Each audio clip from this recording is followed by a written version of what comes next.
오늘 우리에게 주신 하나님의 말씀은 신명기 23장 1절에서 8절입니다. 함께 읽겠습니다. 고안이 상한 자나 음경이 잘린 자는 여호와의 총회에 들어오지 못하리라. 사생자는 여호와의 총회에 들어오지 못하리니 10대에 이르기까지도 여호와의 총회에 들어오지 못하리라. 암몬 사람과 모압 사람은 여호와의 총회에 들어오지 못하리니 그들에게 속한 자는 10대뿐 아니라 영원히 여호와의 총회에 들어오지 못하리라. 그들은 너희가 애굽에서 나올 때 떡과 물로 너희를 길에서 영접하지 아니하고 메소보다미아의 브돌 사람 부올의 아들 발람에게 뇌물을 주어 너희를 저주하게 하려 하였으나 내 하나님 여호와께서 너를 사랑하심으로 내 하나님 여호와께서 발람의 말을 듣지 아니하시고 내 하나님 여호와께서 그 저주를 변하여 복이 되게 하셨나니 내 평생에 그들의 평안함과 형통함을 영원히 구하지 말지니라. 너는 에돔 사람을 미워하지 말라. 그는 내 형제임이니라. 애굽 사람을 미워하지 말라. 내가 그의 땅에서 객이 되었음이니라. 그들의 3대 자손은 여호와의 총회에 들어올 수 있느니라. 아멘. 모세는 오늘의 본문에 제시된 몇 가지 조건에 해당하는 사람이 여호와의 총회에 들어올 수 없다라고 말합니다. 1절을 보시면 성기가 파손된 사람, 2절에서는 사생자, 3절에서 6절까지는 암몬과 모압 사람이 그 대상임을 알려줍니다. 하지만 에돔과 애굽 사람의 경우에는 이스라엘에 정착한 지 3대째에 가서는 총회에 들어올 수 있다고 합니다. 우리는 먼저 여호와의 총회가 무엇인지를 생각해 볼 필요가 있습니다. 이 용어는 신명기에서는 유일하게 이곳에서만 사용됩니다. 다른 곳에서의 용례를 살펴보자면 시내산에서 모여있는 온 이스라엘 백성들을 지칭하거나 모압 평지에 모인 후손들을 가리키곤 했습니다. 70인역을 보시면 이 총회를 교회라는 단어로 번역하는데 이는 여호와의 총회가 온 이스라엘을 포용하는 가장 광범위한 단어이자 하나님과 친밀히 교제하는 예배 공동체임을 보여줍니다. 그렇다면 이러한 여호와의 총회에 들어올 수 없는 대상은 누구입니까? 1절입니다. 고안이 상한 자나 음경이 잘린 자는 여호와의 총회에 들어오지 못하리라. 이들을 금하는 이유는 거세를 행하는 가나안 종교의 부패한 의식에 대한 또 다른 언급이기 때문인 것으로 보여집니다. 그리고 이어 2절을 보시면 사생자는 여호와의 총회에 들어오지 못하리니 10대에 이르기까지도 여호와의 총회에 들어오지 못하리라. 가나안의 신전 창기의 아들이나 딸을 묘사하는 사생자에 대한 언급도 마찬가지입니다. 그 어린아이는 출생 시에 우상에게 바쳐졌습니다. 그런데 이들을 총회에서 받아주는 것은 이교 신앙을 유일하신 참 하나님에 대한 예배와 혼합시키려는 시도이기에 그들을 금했던 것이죠. 이 두 계층에 해당하는 사람은 이방 종교의 해로운 관행을 나타내는 슬픈 증거였습니다. 때문에 그들이 거룩한 하나님의 공동체에 참여할 수 없었던 것이죠. 이처럼 참석자를 제한하는 것은 하나님의 거룩하심에 대한 이스라엘의 구별된 고백을 보존하고 예배하는 이스라엘 공동체를 다른 나라의 우상 숭배로부터 지키기 위한 조치였습니다. 이어 암몬 사람과 모압 사람들 역시 총회에 들어오지 못합니다. 암몬 사람은 그들이 하지 않은 일 때문에 그리고 모압 사람은 그들이 행한 일 때문에 이러한 조치를 당하게 되는 겁니다. 암몬 사람의 죄는 소극적인 죄라 할 수 있습니다.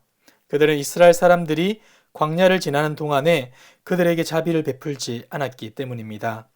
반면에 모압 사람의 죄는 적극적인 죄입니다. 그들은 거짓 선지자 발람의 신탁으로 이스라엘을 저주하고 넘어뜨리려고 애를 썼습니다. 우리는 여기에서 행동만큼이나 우리가 행하지 않는 것 때문에 하나님을 슬프시게 할 수 있다라는 사실을 알게 됩니다. 우리는 적극적인 죄, 곧 범죄와 불순종이라는 나쁜 행동이 더 심각하다고 생각하겠지만 성경은 그것만을 말하지 않습니다. 특별히 마태복음 25장의 비유에 기록된 이들의 실패에는 심각한 소극적 죄악들이 등장합니다. 그들은 등불에 기름을 채우지 않아서 신랑을 맞이할 수 없었고 달란트를 사용하지 않아 주인의 칭찬을 받지 못했습니다. 그리고 궁핍한 자들을 돕지 않아서 영원한 형벌에 들어가게 되었습니다. 사랑하는 성도 여러분, 우리는 어떻게 살아가고 있습니까? 어떤 나쁜 행동을 하지 않는 것에 만족하지 마십시오. 우리는 거기에 머물러서는 안 되는 것입니다. 적극적으로 사랑하고 섬기는 성도가 되어야 하는 것이죠. 우리의 기질과 본성으로는 할 수 없지만 주님이 부어주신 은혜와 사랑에 기대어 살아간다면 우리는 분명히 할 수 있을 것입니다. 사랑하는 성도 여러분, 다른 이들을 적극적으로 섬기고 사랑함으로 하나님의 거룩한 자녀됨을 드러내는 저와 여러분의 삶이 되시길 주님의 이름으로 축복합니다. 이어서 한 가지를 더 보면 좋을 것 같습니다. 모압 사람들은 사악한 목적을 위해 발람을 이용하려 했지만 하나님은 그들의 계획을 좌절시키셨다는 사실을 우리는 보게 됩니다. 5절을 보시죠.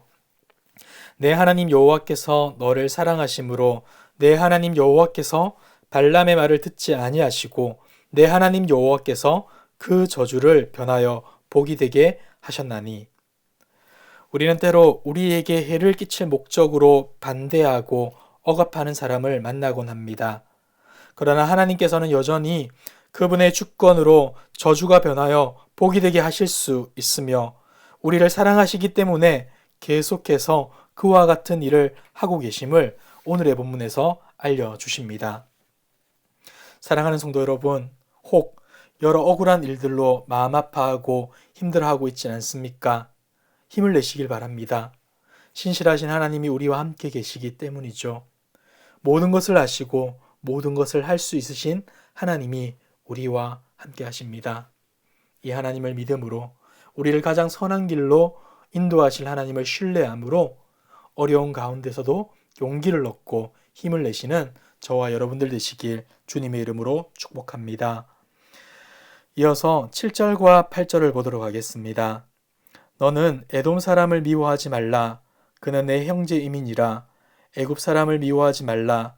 내가 그의 땅에서 객이 되었음이니라. 그들의 3대 후 자손은 여호와의 총회에 들어올 수 있느니라. 하나님은 에돔 사람을 형제로 여겨야 하며 애굽인들이 히브리 역사에서 이전에 맡았던 역할을 잊어버려서는 안 된다고 말씀하십니다.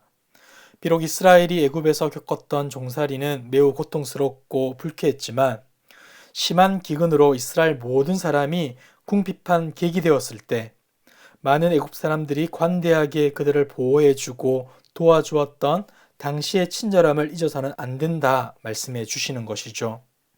그렇다면 에돔 사람과 애굽 사람이 언제 총회에 들어갈 수 있습니까? 본문을 보시면 3대째부터 들어갈 수 있다라고 알려줍니다. 이 말은 그들이 하나님의 공동체에 들어와서 3대째까지 뿌리를 내리고 함께 공동체 안에서 신앙생활을 하므로 그 이전의 에돔과 애굽의 문화가 다 끊어지고 결국 그 후손들이 하나님을 섬기는 문화 가운데 들어갈 것이기에 그들을 3대째부터 여호와의 총회에 들어올 수 있게 하라라고 말씀하시는 겁니다. 말씀을 한번 정리해 보도록 하겠습니다. 하나님은 우리를 거룩한 예배 공동체로 불러주셨습니다. 치열한 세상 속에서 하나님과 친밀한 관계를 맺으며 그 안에서 거룩해지기를 원하시죠. 이를 위해 우리는 세상의 그릇된 것들로부터 구별되어야 합니다. 세상의 방식이 아닌 하나님의 방식으로 나의 만족과 쾌락에 집중하기보다 하나님으로부터 주어지는 참된 만족에 우리의 마음을 두어야 할 것입니다. 그러기 위해 우리는 할 수만 있는 대로 죄를 멀리해야 합니다. 이 죄는 누군가에게 해를 가하는 적극적인 죄뿐만이 아니라 주님이 베풀어 주신 사랑의 방식으로 살지 않는 소극적인 죄까지도 포함됨을 기억하십시오. 어쩌면 우리는 적극적인 죄에서 자유로울지 모릅니다. 하지만 소극적인 죄 또한 하나님이 싫어하심을 기억해야 합니다. 우리는 애써서 다른 이들을 사랑하고 섬겨야 할 것입니다. 다른 이들의 필요를 살피고 반응하는 삶이야말로 하나님의 백성, 하나님을 예배하는 자의 올바른 삶이기 때문입니다. 사랑하는 성도 여러분, 우리 모두가 하나님의 거룩한 예배 공동체로 세워지길 원합니다. 비록 코로나19로 인해 자주 모여 교제할 수는 없지만 우리가 있는 상황 가운데서 세상적인 관습을 제거할 뿐만 아니라 하나님께 받은 사랑과 은혜를 넉넉히 흘려보내므로 더욱더 거룩한 하나님의 백성으로 빚어져가는 저와 여러분들이 되길 주님의 이름으로 축복합니다. 기도하겠습니다. 거룩하신 하나님 아버지, 우리로 백성 삼아주시고 하나님을 예배하게 하심에 감사드립니다. 거룩하신 하나님을 따라 거룩한 삶 살길 원합니다. 날마다 하나님만을 바라보게 하시고 세상의 헛된 욕심과 쾌락이 아닌 하나님을 통해 참된 만족과 기쁨을 누리게 하옵소서. 죄로부터 우리를 지켜주길 원합니다. 남을 향한 비방과 정죄를 거두는 것을 넘어 사랑하고 섬김으로 복된 존재로서의 거룩한 삶을 살아갈 수 있도록 인도하여 주옵소서. 오늘도 주님과 동행함으로 승리하길 바라오며 이 모든 말씀 예수님의 이름으로 기도드리옵나이다. 아멘. 이 시간 주신 말씀을 붙들고 기도하시고 주간 기도 제목을 따라서 선교와 전도를 위해 기도하겠습니다. 그리고 코로나19 신부산 공동기도문으로 함께 기도하겠습니다. 기도하겠습니다.